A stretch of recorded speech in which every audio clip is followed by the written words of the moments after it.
दोस्तों, gulf war की series के पहले पार्ट में हमने इराक की हिस्ट्री और तानाशाह सद्दाम हुसैन के राइज को देखा, और अब इसके सेकेंड पार्ट में हम गल्फ वॉर के सेकेंड सबसे मोस्ट इम्पोर्टेंट प्लेयर यानी ईरान की बात करेंगे। हम जानने की कोशिश करेंगे कि कैसे ईरान इराक का दुश्मन बन गया, जो गल्फ वॉर की परिणति बना, कैसे ये देश जो एक समय पर आधुनिकता के मामलों में वेस्टर्न कंट्रीज को पीछे छोड़ रहा था, वो रेडिकल इस्लामिस्ट आइडियोलॉजी का गढ़ बन गया, कैसे अमेरिका और ईरान जिनके बीच जय वीरू की दोस्ती थी वो एक दूसरे के जानी दुश्मन बन गए, और कैसे अमेरिका के CIA और ब्रिटेन के MI6 ने ऑयल इंटरेस्ट को पूरा करने के लिए ईरान में तख्ता पलट कराया। साथ ही में हम ईरान की उस शख्सियत के उदय के बारे में जानेंगे जिसे न केवल पूरे मिडिल ईस्ट को हिला कर रख दिया, बल्कि ईरान को इराक के साथ युद्ध करने के लिए भी मजबूर कर दिया। साथ ही में दोस्तों, वीडियो शुरू करने से पहले आप सभी का तहे दिल से धन्यवाद जो अपने गल्फ वॉर के पहले पार्ट को इतना प्यार दिया। मैं आप सबको विश्वास दिलाना चाहता हूँ कि हम वर्ल्ड अफेयर्स चैनल पर आगे भी इसी तरह के देश, दुनिया और हिस्ट्री के अमेजिंग लेसन्स को आपके सामने लाते रहेंगे। अगर आप नए हैं तो चैनल को सब्सक्राइब कर लीजिए और बने रहिए वीडियो के एंड तक, क्योंकि इससे आप बहुत कुछ सीखने वाले हैं। Geography of Iran. दोस्तों, ईरान की ज्योग्राफिकल लोकेशन की बात करें तो ये देश कई कंट्रीज के साथ अपना बॉर्डर शेयर करता है। इसके वेस्ट में इराक और नॉर्थ वेस्टर्न हिस्से में टर्की, अर्मेनिया और अज़रबैजान का बॉर्डर लगता है, और इसके नॉर्थ ईस्टर्न हिस्से में तुर्कमेनिस्तान, ईस्ट में अफगानिस्तान और ईरान की साउथ ईस्टर्न हिस्से की बाउंड्री पाकिस्तान से लगती है। ईरान का नॉर्दर्न बॉर्डर जहाँ कैस्पियन सी से लगता है, वहीं इसका southern border Persian gulf, gulf of Oman और अरेबियन सी से जुड़ता है। Iran before independence. दोस्तों, आइए अब ईरान के 20वीं सेंचुरी के राजनीतिक उठापटक को जान लेते हैं जिसने गल्फ वॉर की नींव रखी थी। दोस्तों, 20वीं सेंचुरी की शुरुआत में ईरान पर काजार डायनेस्टी का रूल था, लेकिन असल में काजार डायनेस्टी तो बस नाम मात्र की ये रूलर थी। असली सत्ता की चाबी तो रशियंस, ऑटोमन्स और ब्रिटिश फोर्सेस के पास थी। और जैसे ही विश्व युद्ध एक ने दस्तक दी, वैसे ही तीनों एम्पायर्स इस युद्ध में शामिल हो गए और इनकी सेनाओं की पकड़ ईरान से ढीली पड़ गई, और इस कारण यहाँ पे एक पॉलिटिकल वैक्यूम क्रिएट हुआ, जिसका फायदा उठाकर 1925 में रेजा शाह ने सत्ता में आकर पहलावी डायनेस्टी की नींव रखी। शाह काफी आधुनिक विचारों वाले शासक थे और उन्हें ही मॉडर्न डे ईरान की एस्टैब्लिशमेंट का श्रेय दिया जाता है। सत्ता में आते ही इन्होंने ईरान में कई सोशियो इकोनॉमिक रिफॉर्म किए, और ईरान जो कि एक रेडिकल और कंजर्वेटिव इस्लामिक आइडियोलॉजी को मानने वाला देश था, उसको सेक्युलरिज्म की ओर लेकर गए।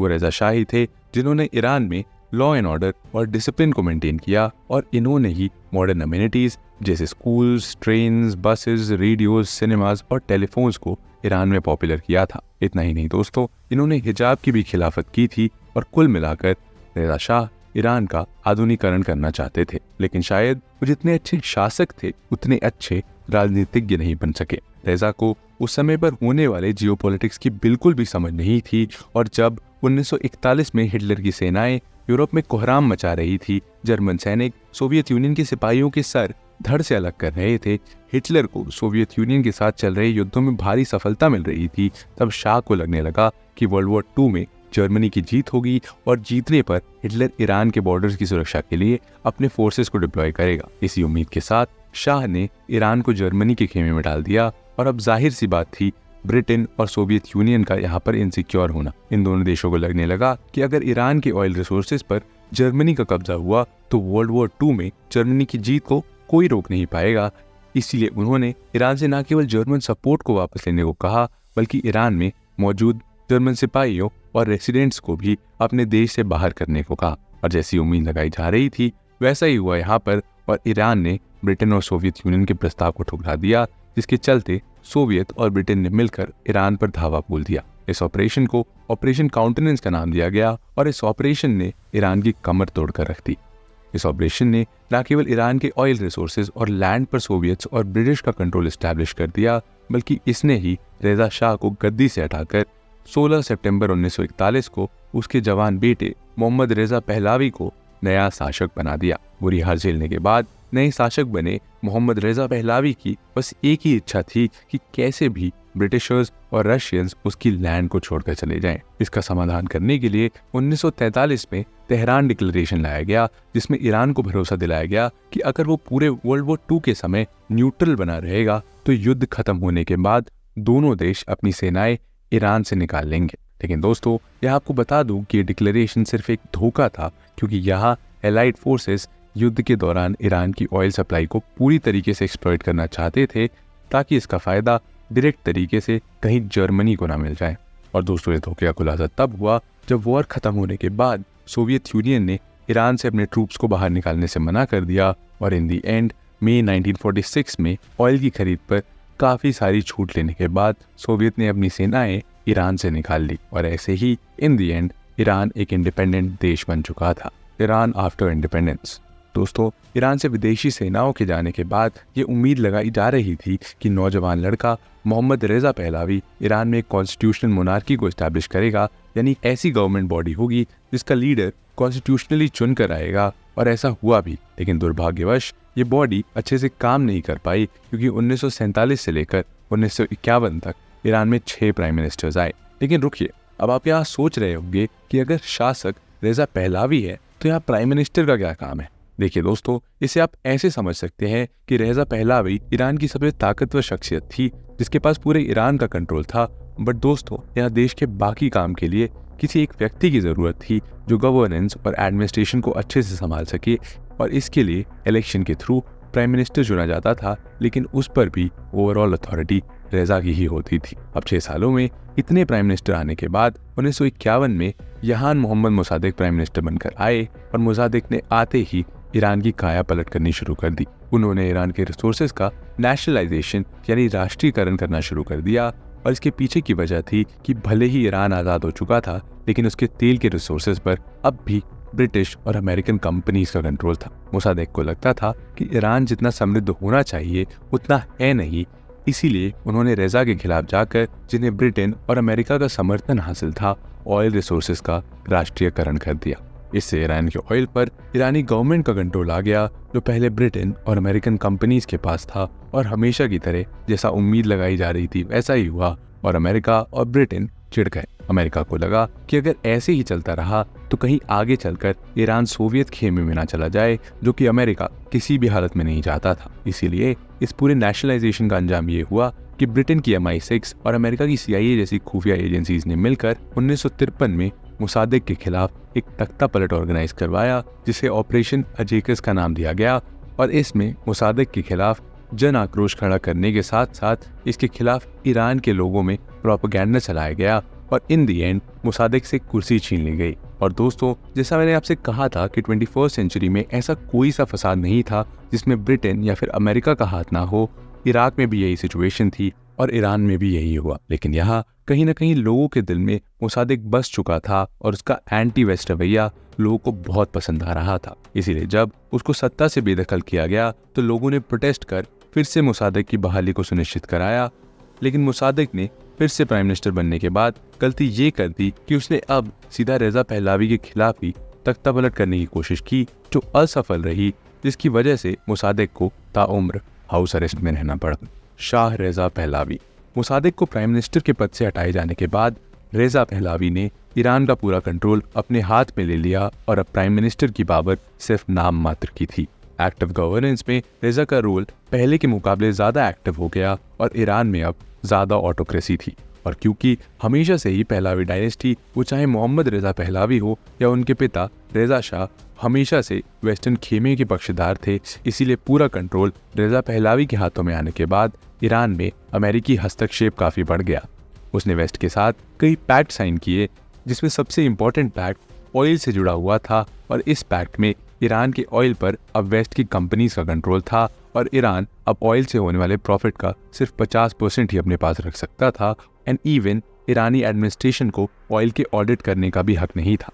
इसके अलावा ईरान बगदाद पैक्ट को साइन कर ऑफिशियली अमेरिकन गुट में शामिल हो गया था और इस गुट में इसके अलावा UK, पाकिस्तान और इराक जैसे देश भी शामिल थे। दोस्तों, यहाँ बगदाद पैक्ट के जरिए अमेरिका मिडिल ईस्ट में एक स्ट्रैटेजिक अलायंस बनाना चाहता था ताकि सोवियत यूनियन के प्रभाव को मिडिल ईस्ट में कम किया जा सके। और इस पैक्ट के साइन होने के बाद ईरान को अमेरिका की तरफ से कई मिलिट्री और इकोनॉमिक एड मिली। इवन दोनों की दोस्ती इस कदर परवान चढ़ी कि अमेरिका ने ईरान को अपनी अत्याधुनिक फाइटर जेट F-14 देने में भी हिचकिचाहट महसूस नहीं की, जबकि ये फाइटर जेट उसने इजराइल के मांगने पर भी नहीं दिए थे। दोस्तों, अब भले ही रेजा पहलवी ने वेस्टर्न खेमे में कितने ही तलवे चाटे हो, बट वो अपने पिता की तरह ईरान को एक अत्याधुनिक देश बनाना चाहता था। उसने कई कदम ऐसे उठाए जो ईरान को आधुनिकता की तरफ लेकर गए, और इनमें से सबसे बड़ा कदम था व्हाइट रेवोल्यूशन, जिसने न केवल रेजा को एक दूरदर्शी शासक के रूप में पहचान दिलाई, बल्कि इसी रेवोल्यूशन ने उसकी सत्ता की कबर भी खोद दी। कैसे, आइए जानते हैं। व्हाइट रेवोल्यूशन 1963 से 1979। दोस्तों, व्हाइट रेवोल्यूशन पर अलग से एक इंडिपेंडेंट वीडियो बनाई जा सकती है, लेकिन अगर शॉर्ट में बताऊं तो ये रेजा का सबसे एंटिसिपेटेड प्रोजेक्ट था। इसके अंदर उसने इकोनॉमिक, सोशल और एग्रीकल्चरल रिफॉर्म किए, और 1963 में शुरू किए गए ये रिफॉर्म्स 1979 तक चले।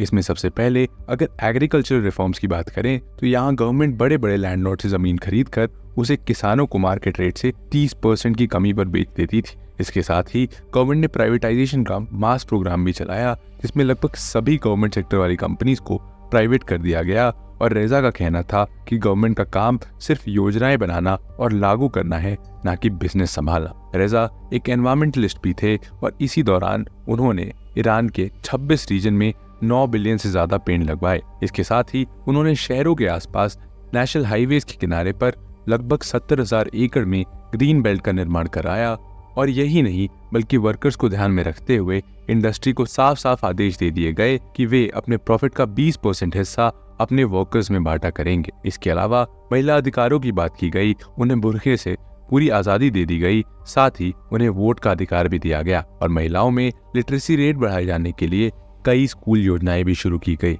यही नहीं दोस्तों, एजुकेशन फील्ड में रेवोल्यूशन करने के लिए लिटरेसी कॉर्प नाम से एक संस्था का निर्माण करवाया गया, जिसमें इंसान डिप्लोमा करने के बाद इच्छा से गांव जाकर व्यक्ति को पढ़ा सकता है। लिटरेसी कॉर्प की तरह हेल्थ केयर और डेवलपमेंट कॉर्प का निर्माण भी किया गया, और इसके अलावा बिजली, पानी और स्कूल जैसी बेसिक फैसिलिटीज की व्यवस्था की गई। न्यूबॉर्न बेबी और उसकी मदर को फ्री फूड जैसी सुविधाएं उपलब्ध कराई गई, और यही नहीं, ब्यूरोक्रेसी में करप्शन को जीरो कर दिया गया। दोस्तों, अब तक आपको लग रहा होगा कि व्हाइट रेवोल्यूशन का ईरान पर शानदार इम्पैक्ट पड़ा होगा, लेकिन सच्चाई ऐसी नहीं है। व्हाइट रेवोल्यूशन के इकोनॉमिक और सोशल इम्पैक्ट चाहे जितने भी फायदेमंद हो ईरान के लिए, उससे ज्यादा घाटा एग्रीकल्चरल रिफॉर्म्स की वजह से ईरान को झेलना पड़ा था। एग्रीकल्चर फील्ड में व्हाइट रेवोल्यूशन के तहत जो रिफॉर्म्स किए गए, छोटे किसानों को जमीन देने की बात की गई, उसका फायदा बहुत ही कम किसानों को मिला, जिसकी वजह से किसानों का एक बहुत बड़ा वर्ग भुखमरी और गरीबी की जिंदगी बिताने के लिए मजबूर था। धीरे धीरे ईरान में अमीर और गरीब के बीच खाई बढ़ने लगी, और लोगों में आक्रोश बढ़ने लगा। इस बढ़ते आक्रोश का फायदा ईरान के 2 वर्गों ने उठाया, पहले जमींदार और दूसरा वर्ग उलेमा वर्ग, यानी धर्मगुरुओं का वर्ग। दोस्तों, व्हाइट रेवोल्यूशन होने के बाद सबसे घाटा इन्हीं 2 वर्गों को हुआ था, क्योंकि जमींदारों को अपनी जमीनों से हाथ धोना पड़ा था। वहीं देश में आधुनिकता आने से समाज पर कट्टरपंथी धर्मगुरुओं का प्रभाव कम होने लगा था। उन्हें बिल्कुल पसंद नहीं था कि औरतों को आदमियों के बराबर सम्मान दिए जाए, उन्हें वोटिंग राइट्स दिए जाएं, और या उनके साथ प्रॉफिट शेयर किया जाए। उन्होंने व्हाइट रेवोल्यूशन में हुए सुधारों को इस्लाम के खिलाफ बताया, और इन्हीं जमींदारों और धर्मगुरुओं ने लोगों में फैले असंतोष का फायदा उठाकर रेजा पहलावी के खिलाफ जन आंदोलन शुरू कर दिया, जिसे ईरानियन रेवोल्यूशन का नाम दिया गया। और इस पूरे रेवोल्यूशन को एक ऐसे धर्मगुरु का नेतृत्व मिला, जिसने न केवल रेजा पहलावी की सत्ता उखाड़ कर फेंक दी, बल्कि दुनिया भर में मौजूद सभी मुस्लिम कंट्रीज में भूचाल ला दिया। जी हाँ दोस्तों, मैं बात कर रहा हूँ रूहोल्लाह खुमैनी की। Rise of Ruhollah Khomeini, Iranian revolution. दोस्तों, रूहोल्लाह खुमैनी का जन्म 1902 में ईरान के खामिया शहर में हुआ था। खुमैनी जो एक कट्टरपंथी शिया धर्मगुरु थे, वो हमेशा से ही ईरान के इंटरनल मैटर्स में वेस्टर्न हस्तक्षेप के बिल्कुल खिलाफ थे। खुमैनी ईरान में शरिया लॉ पर आधारित एक गवर्नमेंट बनाना चाहते थे, और 1963 में जब व्हाइट रेवोल्यूशन अनाउंस किया गया, तब खुमैनी ने इसका खुलकर विरोध किया। उन्होंने व्हाइट रेवोल्यूशन को इस्लाम विरोधी बताकर ईरान के सभी उलेमा वर्ग को अपनी तरफ खींच लिया, और इस रेवोल्यूशन को बॉयकॉट करने की शुरुआत कर दी। रजा के खिलाफ अब प्रोटेस्ट सड़कों पर आने शुरू हो गए, और 3 जून 1963 को खुमैनी ने जब रजा की तुलना शिया कम्युनिटी में तानाशाह माने जाने वाले खलीफा यजीद से कर दी, तब ईरान में रजा की इमेज को भारी नुकसान पहुंचा, जिसके चलते खुमैनी को 1 साल के लिए हाउस अरेस्ट में डाल दिया गया। और हाउस अरेस्ट में जाने से खुमैनी के समर्थकों ने दंगे शुरू कर दिए, जिसमें 400 लोगों की मौत हो गई। हाउस अरेस्ट से निकलने के बाद 26 अक्टूबर 1964 में खुमैनी ने रेजा को एक बार फिर भाषणों में घेर दिया, और उसे यूनाइटेड स्टेट्स और इसराइल का पपेट बता दिया। ये बात रजा को बिल्कुल पसंद नहीं आई और उन्होंने प्राइम मिनिस्टर हसन अली मंसूर को खुमैनी के पास भेजा ताकि वे उन्हें पब्लिकली माफी मांगने के लिए मना सके। परंतु खुमैनी ने हसन अली की इस सिफारिश को सिरे से मना कर दिया और यहाँ गुस्से में आकर हसन ने खुमैनी को एक जोरदार थप्पड़ जड़ दिया। ताज्जुब की बात यह है कि इस इंसिडेंट के ठीक 2 महीने बाद मंसूर जब अपने काम से पार्लियामेंट जा रहा था तब उसको मौत के घाट उतार दिया गया और यहाँ से धीरे धीरे खुमैनी का प्रभाव ईरान में बढ़ रहा था। रेजा को अपनी सत्ता का डर सताने लगा और इसीलिए उसने खुमैनी को देश निकाला दे दिया, यानी उसको निर्वासन में भेज दिया। अपने निर्वासन के दिनों में खुमैनी इराक, तुर्की और एंड के दिनों में फ्रांस में रहा, लेकिन दोस्तों निर्वासन में रहने के बावजूद खुमैनी ईरान में एक कल्ट फिगर बन चुका था। उसकी रेडिकल स्पीचेस की कैसेट ईरान की हर मस्जिद, गली और नुक्कड़ में मिल जाती थी और उसने धीरे धीरे ईरान में एक ऐसे रेडिकल कंजर्वेटिव धड़े को खड़ा कर दिया जो उसके लिए कुछ भी करने के लिए तैयार था। एक रिपोर्ट के अनुसार देश के बाहर रहने के बाद भी खुमैनी का कंट्रोल ईरान की 30,000 से ज्यादा प्रॉपर्टीज पर था और ईरान का उलेमा वर्ग उसके पूरे कंट्रोल में था। लेकिन इसके बाद भी रेजा ईरान को अपने कंट्रोल में रखे हुए था।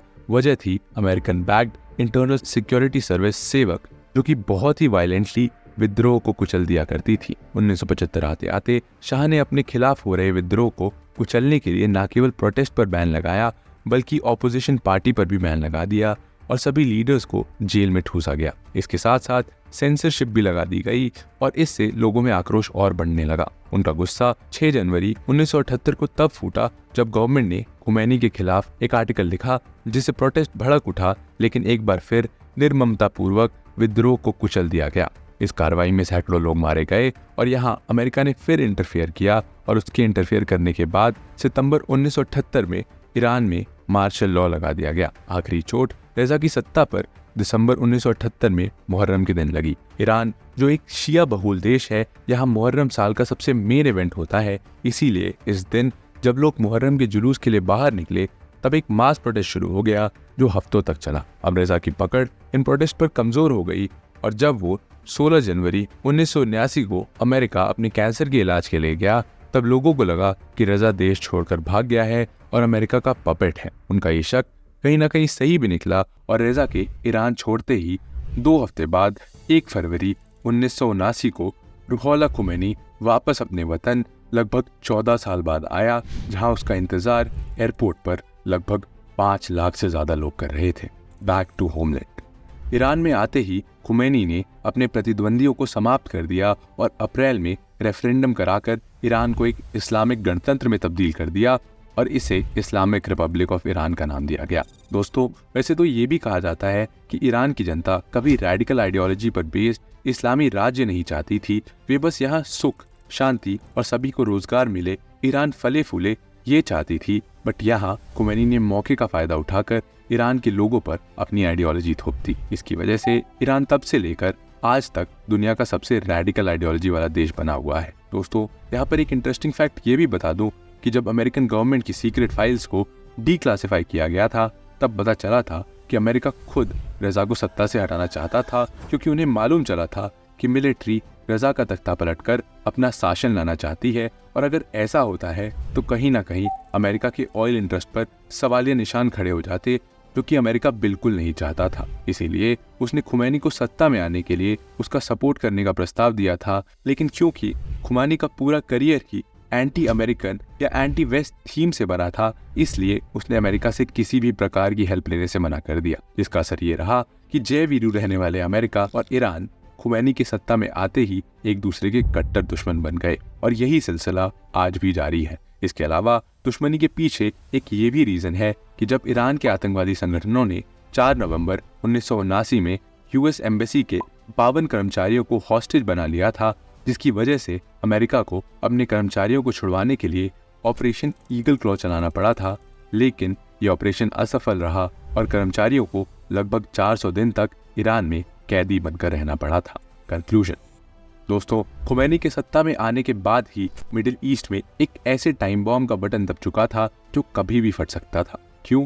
क्योंकि 1979 में जहां ईरान में खुमैनी आया, वहीं इसी साल ईरान के पड़ोसी देश इराक में सद्दाम हुसैन आया और इन दोनों तानाशाहों में कुछ चीजें कॉमन थी, जैसे कि दोनों ही निर्दयी, कट्टर और खूंखार थे और सद्दाम जहां कट्टर सुन्नी था वहीं खुमानी कट्टर शिया थे, जिसके चलते दोनों में टसल होनी लाजमी थी और दोनों के सत्ता में आने के बाद जो टाइम बॉम्ब शुरू हुआ था वो 1 साल के भीतर ही फट गया और इराक ईरान के बीच 8 साल चले इस लंबे युद्ध की शुरुआत हो गई, जिसने इराक को कंगाल कर उसे गल्फ वॉर की ओर धकेल दिया। दोस्तों, गल्फ वॉर की सीरीज में अब तक हम इराक और ईरान की जियोपॉलिटिक्स समझ चुके हैं और इसके बाद हम इराक और ईरान के युद्ध के बारे में बात करेंगे, जिसने मिडिल ईस्ट के पैमाने बदल कर रख दिए थे। खैर, ये था अंत इस वीडियो का। कैसा लगा आपको ये वीडियो ज़रूर बताइए कमेंट सेक्शन में। ऐसे ही और वीडियोस के लिए, इस पूरी सीरीज़ के लिए वर्ल्ड अफेयर्स को ज़रूर फॉलो करिए। मिलते हैं आपसे अगले वीडियो में, तब तक के लिए जय हिंद।